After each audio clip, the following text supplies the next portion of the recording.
ఆయన యొక్క స్వభావం ఎలాంటిదో యేసు ప్రభువు వారు ఇలా చెప్పారంటండి. మత్తయి సువార్త 5వ అధ్యాయము 45వ వచనము. మత్తయి సువార్త 5వ అధ్యాయం. ఆయన చెడ్డవారి మీదను మంచివారి మీదను తన సూర్యుని ఉదయింపచేసి నీతిమంతుల మీదను అనీతిమంతుల మీదను వర్షము కురిపించుచున్నాడు. హల్లెలూయా.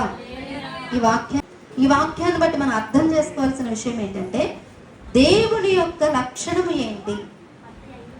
దేవుని యొక్క లక్షణం ఏంటి అంటే, ఆయన చెడ్డవారి మీదను మంచివారి మీదను తన సూర్యుని ఉదయింపచేస్తూ ఉన్నాడు. నీతిమంతుల మీదను అనీతిమంతుల మీదను వర్షం కురిపించడం అంటే, వర్షం కురిపించడం ద్వారా భూమి దాని పంటనివ్వడం ద్వారా ప్రజలు అనుభవిస్తున్నారు, ప్రజలు పోషించబడుతున్నారు. అందరి మీద ఆయన ప్రేమను కురిపిస్తున్నాడు. సాధారణంగా మన ఆలోచన ఏంటి అంటే, అందరి ఆలోచన ఎలా ఉంటుందంటే ఈ వచనాన్ని బట్టి, ఆయన చెడ్డవారి మీదను మంచివారి మీదను. మన ఆలోచన ఏంటి? మన అందరము కూడా దేవుని కలిగి ఉన్నాం కనుక మనం మంచివారము, దేవుని తెలుసుకోలేని వారు అందరూ కూడా చెడ్డవారు అని అనుకోవచ్చు. అవునా కాదండి? అవునా కదా? మరి ఈ వాక్యం యొక్క ఉద్దేశం మనకు అలా అర్థం అవుతుంది. కానీ ఆలోచన చేయండి, దేవుని కలిగిన బిడ్డలలో కూడా ఎంతో మంది మంచి లక్షణాలు లేవు. ఎంతో మంది జీవితాలలో మంచి లక్షణాలు లేవు, మంచి స్వభావము లేదు. మరి వీళ్ళందరినీ ఏమంటారు? చెడ్డవారు అంటారా, మంచివారు అంటారా? చెడ్డవారు అంటారు. ఏ వ్యక్తిలో అయితే చెడు అలవాట్లు ఉంటాయో, ఏ వ్యక్తిలో అయితే పాపపు అలవాట్లు ఉంటాయో, ఏ వ్యక్తిలో అయితే దేవునికి వ్యతిరేకమైన స్వభావం ఉంటుందో వారిని మంచివారిని ఏమాత్రం అనరు. మన ఆలోచన ఏంటంటే, ఈ వాక్యాన్ని బట్టి దేవుని ఎరగని వారి పట్ల లేదా దేవుడు అంటే తెలియని వారే చెడ్డవారు అనుకోవచ్చు. దేవుని కలిగిన బిడ్డలలో కూడా ఏ లక్షణాలు లేవు అని ఆలోచన చేస్తే దేవుని యొక్క లక్షణాలు లేవు. మరి దేవునిలో ఉన్న మంచి లక్షణం ఏంటి అంటే, ఆయన చెడ్డవారి మీద మంచివారి మీద నీతిమంతుల మీద అనీతిమంతుల మీద ఆయన దయ చూపిస్తూ ఉన్నాడు, వారిని ప్రేమిస్తూ ఉన్నాడు, వారిని పోషిస్తూ ఉన్నాడు. ఎందుకు అంటే, మనుషులందరూ కూడా ఎప్పటికైనా నా యొద్దకు రావాలి, నన్ను తెలుసుకోవాలి, నన్ను సమీపించాలి, నా దృష్టి ఎదుటకు రావాలి, వారు రక్షించబడాలి, వారు పాపము నుండి విడుదల పొందాలి అని ఆయన దినమెల్లా చేతులు చాపుతూ ఎదురు చూస్తూ ఉన్నాడంటండి. దేవునికి స్తోత్రం. ఎప్పుడెప్పుడు ఎదురు చూస్తున్నాడంట? దినమెల్లా అంటే ప్రతిరోజు కూడా తన బిడ్డల వైపు ఆయన దృష్టి ఉంది, ప్రజలందరి వైపు ఆయన యొక్క దృష్టి ఉంది. మన దృష్టి ఎవరిపైన ఉంది? మంచి వారిపైన, చెడ్డవారిపైన, నీతిమంతుల మీద అనీతిమంతుల మీద ఆయన దయ చూపిస్తూ ఉన్నాడు.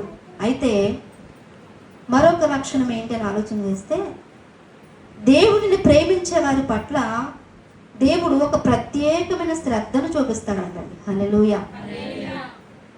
అందరి మీద ఆయన ప్రేమను చూపిస్తున్నాడు. అందరూ కూడా మారు మనసు పొందాలని, అందరూ కూడా రక్షణ పొందాలని, అందరూ కూడా సరైన మార్గంలో మంచి మార్గంలో నడుచుకోవాలని దేవుడు ఎదురు చూస్తూ ఉన్నాడు. మార్పు చెందాలని, వారి హృదయాలు మార్పు చెందాలని ఎదురు చూస్తున్నాడు. దేవుని కలిగి ఉన్నామని చెప్పుకుంటున్న బిడ్డల్లో మార్పు లేని జీవితం కలిగిన వారిని కూడా ఆయన ఇంకా క్షమిస్తూ ఆయన ఎద్దుకు రావాలని ఎదురు చూస్తున్నాడు. దేవునికి స్తోత్రం.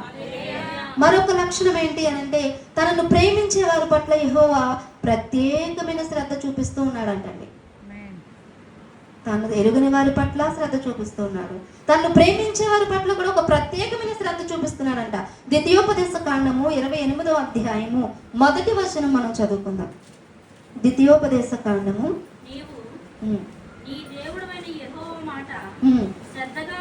శ్రద్ధగా విని నేడు నేను నీకు ఆజ్ఞాపించుచున్నా ఆయన ఆజ్ఞలన్నిటినీ అనుసరించి నడుచుకుని ఎడల నీ దేవుడైన యెహోవా భూమి మీదనున్న సమస్త జనముల కంటే నిన్ను. చాలండి. హల్లెలూయా. ఈ మాటలు అందరూ కూడా శ్రద్ధగా చదివారని అనుకుంటున్నాను. అక్కడ మాట్లాడుతున్న మాటలు ఏంటి అని అంటే, నీవు నీ దేవుడైన యెహోవా మాట ఎలా వినాలంట? శ్రద్ధ కలిగి వినాలి. హల్లెలూయా. ఏ మాటలు వినాలి అంటే, దేవుని యొక్క మాటలు వినాలి. నూతన నిబంధన గ్రంథంలో ఉంది, వినుట వలన విశ్వాసము కలుగును. ఏం వినాలి?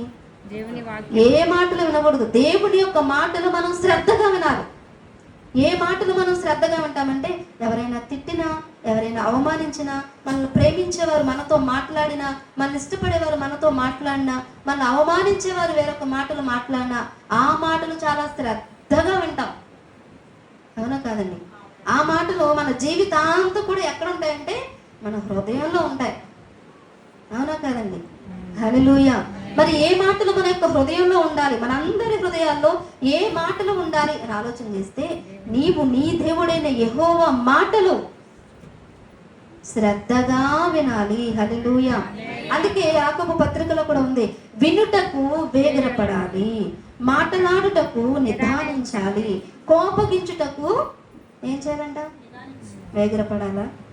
కోపగించడానికి ప్రతి ఒక్కరు కూడా ఏం చేయాలంటే కోపగించడానికి నిదానించాలి, మాట్లాడడానికి నిదానించాలి, వినడానికి వేగిరపడాలి. సంగతి ఏంటో అది వినడానికి వేగిరపడాలి, కానీ దానిని బట్టి మనం మాట్లాడడానికి కానీ కోపగించడానికి కానీ వీలు లేదు. హల్లెలూయా. సంగతి తెలుసుకోవాలి. మరి ముఖ్యంగా ఏ మాటలు వినాలంటే దేవుని యొక్క మాటలు మనం వినాలి. అవి మన జీవితానికి ప్రయోజనం. మరి ఇక ఏ మాటలు విన్నా మన జీవితానికి ఎంత మాత్రం ప్రయోజనం కాదు. నీవు నీ దేవుడైన యెహోవా మాట శ్రద్ధగా విని, ఏ మాటలు మన హృదయంలో ఉంటున్నాయి? ఏ మాటలు మనం శ్రద్ధగా వింటున్నాం?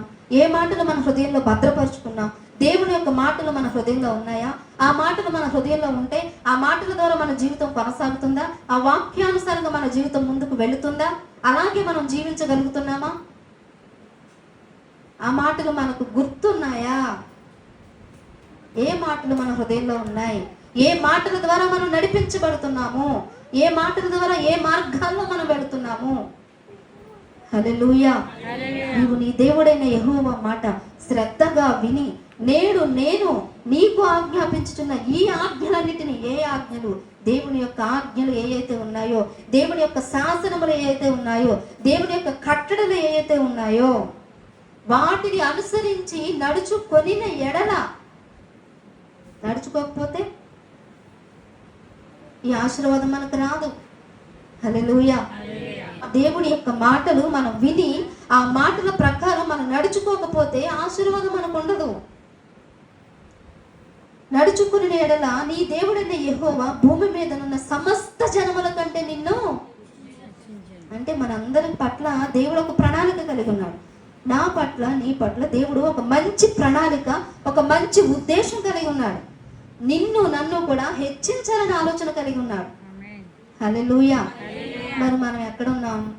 హెచ్చించబడే స్థితిలో మనం ఉన్నామా?